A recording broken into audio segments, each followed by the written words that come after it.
branch of science, I mean theoretical science, which try to make sense out of the observation. So we put meaning to something happening. So some effect. So like you are seeing the light, sound coming from this structure, and you are putting a meaning like human, that you talk to human. Right? You have preconception, you have pre-memory that how a human looks like, how it talks, what is its effect. Okay. So and then you identify that whether this bunch of atom is intelligent collection or its effect is intelligent or not. So therefore you attribute that this collection has intelligence, this collection has free will. So what in nature we see that in nature see quantum mechanics, randomness is there. So how do you know that I have free will? Because you cannot predict certain things what I going to choose. I'm sorry? How do I know? How do you know that I have free will? You see that here? Free will. Oh, free will. Free will. How do you know? You analyze my works, nature of works. How do we work? You cannot predict certain things. And how do you infer that I have intelligence? You see that some my works have meaning to you. I mean, some planning is there. Some meaning is meaningful. I can create something. I can draw something. I can do some calculations. Right. Yes. And how do you know that I have a free will? Because you cannot predict something. I mean, something is there. Even if you accept acknowledge the intelligence, but even if you cannot predict that what I am going to discover next time, what I am going to write in the next paper. Once I have written the paper, you acknowledge that, oh, this is intelligent thing. Yes, but that before that there is a randomness. I mean, there is a unpredictability. So unpredictability with intelligence. So nature has quantum mechanics. Unpredictability. Do you agree with that? Unpredictability with intelligence? Yes. So okay. Yes. So there is a certain level of unpredictability, but that unpredictability is also enforced by this ability. Ability is behind there. So whatever so whatever I have said, that even if you toss the coin, you need some energy to make this event. Whether this event is random or regular, that is another thing. But you have to acknowledge that there is certain abilities behind that first. Is it random though? When you toss using the coin example, is that random? So the result is random. That is classical. That is classical. That is classical. The direction, the angle. Yes. Yeah, I mean, it's not random. You can make predictions, but quantum mechanics nails everything. So there you cannot be you cannot be 100% certain about the final outcome. But you can draw some probability range, yeah. Probability range about that. So do you agree with him with there was nothing and then something came from nothing? No. This I have argued that. And I also want to be clear, I never actually said that. I said my understanding stems from the Big Bang. That's what he was saying. What I am arguing that how to attribute, how to be confirmed about the attributes of this cause. What I am saying that is analyze the effect. Like if you try to attribute some maybe physics. Yes. The intricacy of physics may not click on you. Sorry. If you watch a painting and look at the details of the paintings, you know the painter knows, for example, what a building looks like, and the windows and doors and chimneys and inside all the structures and so on. By observing, the picture itself, you can infer a lot about the artist. You say infer? Yes. Is that what you're doing? Is inferring Allah as theoretically the artist? We are being logically just. This is the logical approach that one can take if you don't have the faith already. Yes. You can take that approach and you will see that even logical approach leads us to this inference.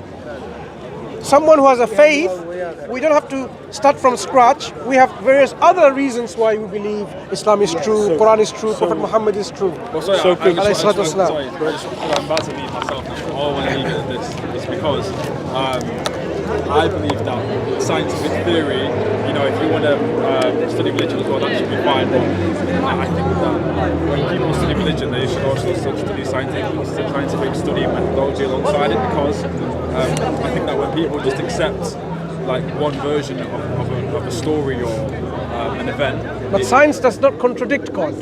Do you see the point? You can study as much of science as possible.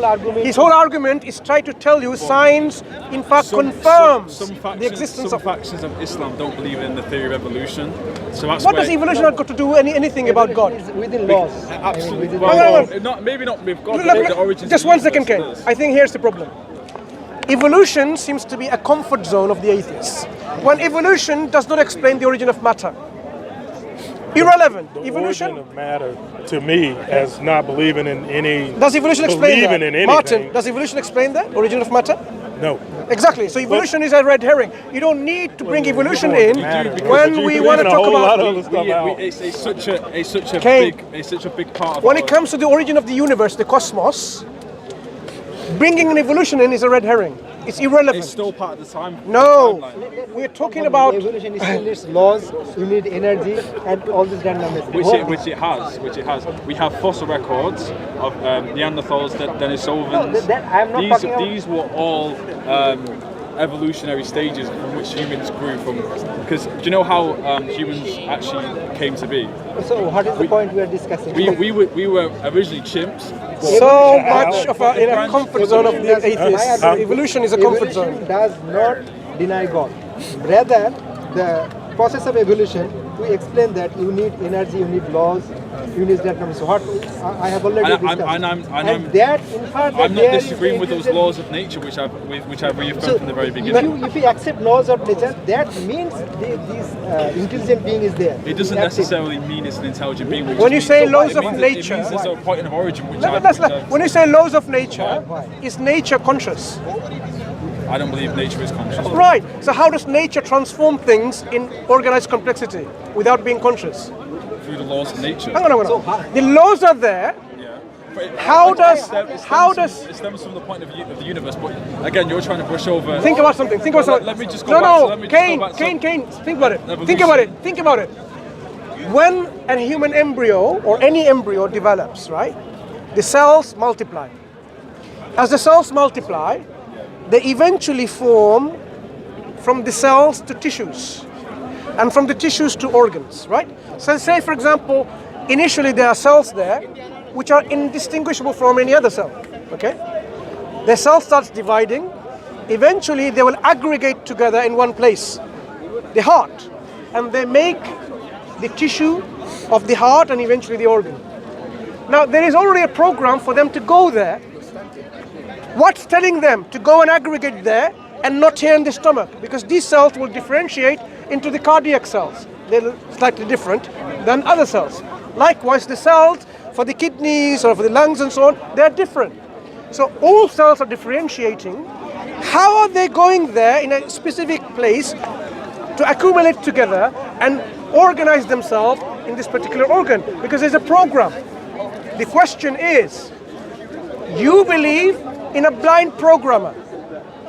We say it's sensible to believe and infer there is a conscious, intelligent programmer who programmed this. For you, the program just happened. It just happens by chance and randomness. The program is sexual selection because sexual selection is what deviated chimps from humans. Before humans evolved, we were all chimps. One group of chimps. Wait. Let me just finish. No, I'm not going to accept that. Just say this is my blind faith. It's not blind faith. It's fossil Then records. wait, Kane. This is where when you're speaking about as an evolutionist in this belief, I have to question this. All you see in the fossil strata are layers of species that left behind in their fossilized form.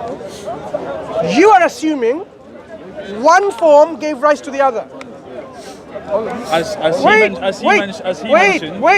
Why are you assuming that the top form came from the bottom form? Why are you assuming that? Where is the connection? There's the Denisovan cave. I think it was in Asia. There was a cave found, and there was fossil remains which clearly showed that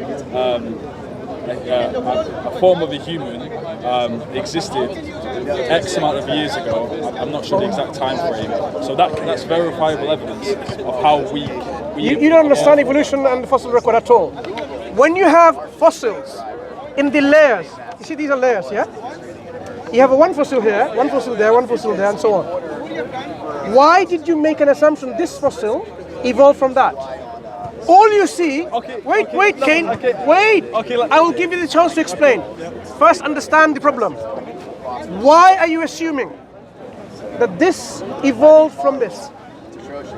What connection do you have? What evidence do you have? Okay, here's my evidence. It's a blind faith. Do you know how blue eyes originate? Blue eyes? Blue eyes. Tell me. The first person with blue eyes originated 10,000 years ago, meaning that before 10,000 years ago, humans didn't have blue eyes. It was a gene mutation. We have verifiable evidence that it came from a single male ancestor.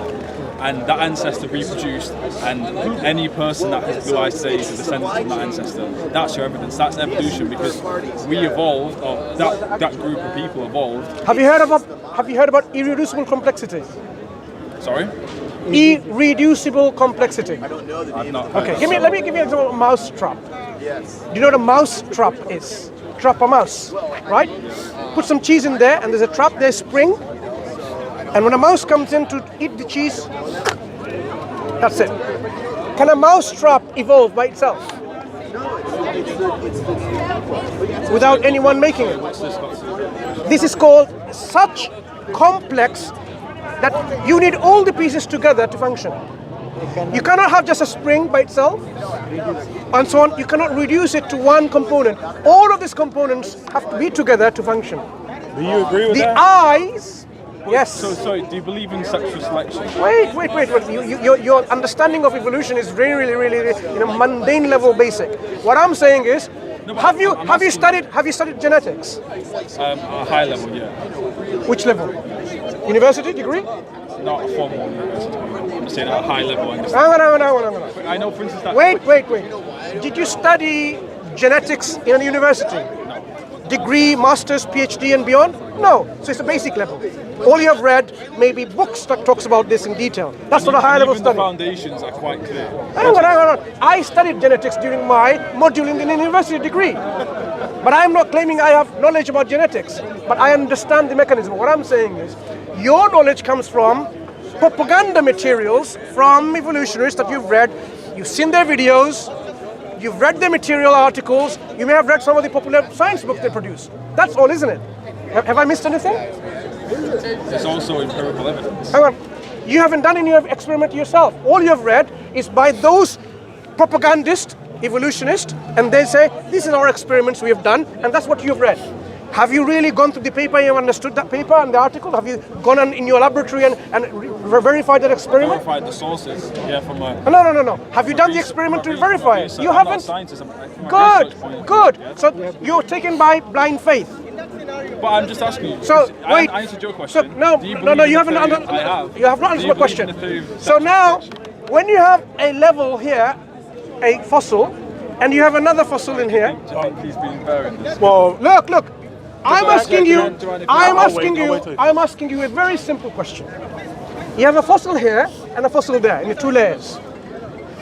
What's your evidence that this evolved from this one? I'm not an anthropologist, so I can't. But you claim this is the case because you brought fossil record as an evidence. You just mentioned that. You mentioned that the details aren't always important, and he cited.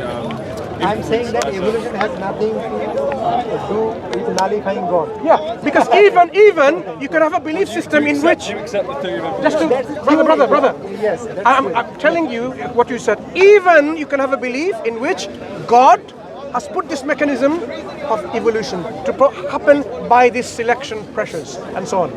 It doesn't nullify the existence of God. So is that how he made the first person? Or No. What I'm saying is, human race? the evidence that you're providing, firstly, is faulty. You don't even understand the evidence. So I'm questioning that. But when it comes about, we say the first human beings was a creation by miraculous intervention. Even in evolutionary models. We believe in miracles. You don't. Because we believe in Creator who is knowledgeable and who can intervene and who can create things which you did not even expect. So how did the Creator create the first person if you're saying that he could have done it that way also? No, I'm saying evolution and it's all its mechanisms is in no way a nullifier of God's existence. Because you can have a belief. Maybe I misunderstood you. You said he could have done it that No, way. no. I am saying, you haven't misunderstood. I am saying you can have a view, even a theistic view, in which God created the first living things, and he put certain laws in place, and then because of these laws, they just evolve from one from the other. You could have done that. Yeah, it doesn't. That process does not. That process does not nullify God existing or not. Do you follow that? That process of evolution does not nullify that God exists or not. It doesn't confirm that God exists. It doesn't nullify it. That's what I'm saying. When people like Cain brings evolution in place, it's an attempt to reject God and nullify God. I'm saying, even through evolution, as the brother is saying, it has nothing to do with God's non-existence.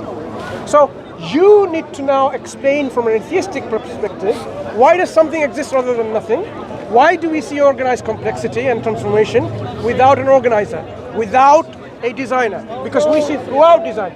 All you are accepting, all you're assuming is design can happen by chance, because that's what we observe in the fossil record. No, we have observed nothing. We only see organisms in these layers, and you're making an assumption, a fundamental assumption that this evolved from the other. You talking to me? Oh, okay. That's an assumption you're making, right? Well, that will evolve. Sexual selection does exist, and I already mentioned the blue-eyed ancestors. How many times have we bred a dog? Hundreds and thousands of times. Yeah. Have you ever made a dog into an elephant? Nobody asks because genes are forever. Wait. Cain. Have you ever made a dog by selective breeding into other than a dog?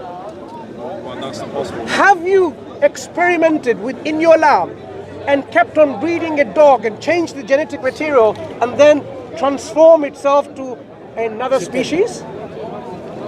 Parts of other species. A dog is still a dog, whether it's a Labrador or the Terrier and so on. To a human's heart, you can genetically modify. No, you are genetically modifying and putting ear and so on and so forth. It's still the same species, right? A Drosophila with a half a wing. Yeah, I need to go. Yeah, with a half a wing, still a Drosophila, right? Take it easy, buddy. Yeah. So when people say like, oh, we have observed transformation happening in our lab about speciation. I mean, come on, all you're bringing about bacteria. Bacteria is still a bacteria. It doesn't become a virus, has it? With this genetic transformation. I mean, I see where you're coming from with that. Anyway, Quran is a book. If you read this Quran, Martin, if you read this Quran, it will really give you the guidance that you need. Yes. I've read it. Yeah. And so when we have more time, I'll be around next week. I don't know if you're still here for a while or. Oh yeah, next time and then next week as well. I'll be here next weekend because I have a whole lot of questions. Sure. We can go through that. Yeah, definitely. Yeah. So let's leave that. It's been a long talk. No, that's fine. We can talk to Martin again later. If you ain't packing up, then I have a couple. I have a couple more questions if you ain't packing up now. But we need to go because someone already asked me to go and see him. Right on. I ain't gonna hold you up, buddy. Appreciate it. It's been fun. Thank you. So you welcome.